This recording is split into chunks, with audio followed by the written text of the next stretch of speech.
Il n'a de virtuel que le nom. L'hôpital virtuel de Lorraine est aujourd'hui bien réel, implanté sur le site de la faculté de médecine de Nancy. Il réunit la faculté de médecine avec l'école de chirurgie et le centre universitaire d'enseignement par la simulation, les facultés d'odontologie, de pharmacie et des sciences du sport. Ce matin au QESIM, des étudiants kinésithérapeutes effectuent des exercices pratiques d'un genre nouveau sur des patients un peu particuliers.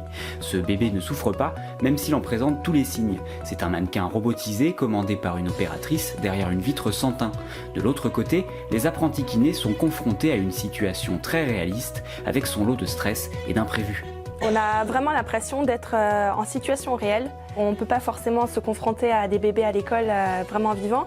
Là, c'est quand même une simulation où il y a un maximum de similitudes entre la vie réelle et la vie artificielle, comme ici. J'ai jamais eu l'occasion de travailler avec des bébés, mais je pense qu'on s'en rapproche de plus en plus. Là, on était avec un mannequin qui pouvait bouger, qui pleurait, qui toussait.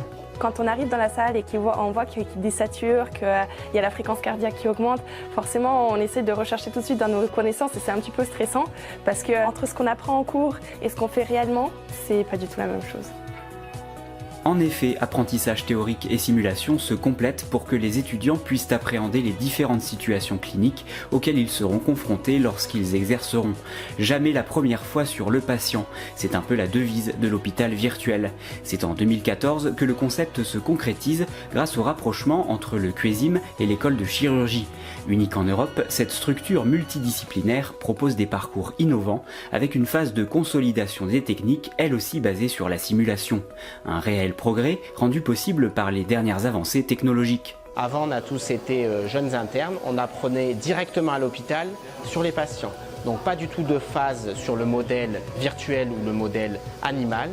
Donc on était toujours avec normalement un senior et on apprenait grossièrement, comme on dit, sur le tas. Ça posait des problèmes de diagnostic, de traitement en première intention et souvent faire appel soit à des gens plus expérimentés en deuxième intention. Donc c'était une perte de temps, une perte de chance, une perte d'argent et pour l'établissement et pour les patients. Donc ça, on peut plus se permettre ça maintenant au XXIe siècle et c'est pour ça que l'hôpital virtuel et l'école de chirurgie permettent de pallier à ça. Pour ces internes de première année venus de Nancy, Metz, Strasbourg, Reims, Dijon et Besançon, cette formation est l'occasion de pratiquer une première endoscopie sur des estomacs de porc ou des modèles virtuels.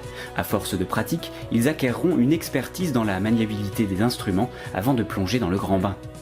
Chaque année, plus de 3200 étudiants et professionnels profitent des formations de l'hôpital virtuel.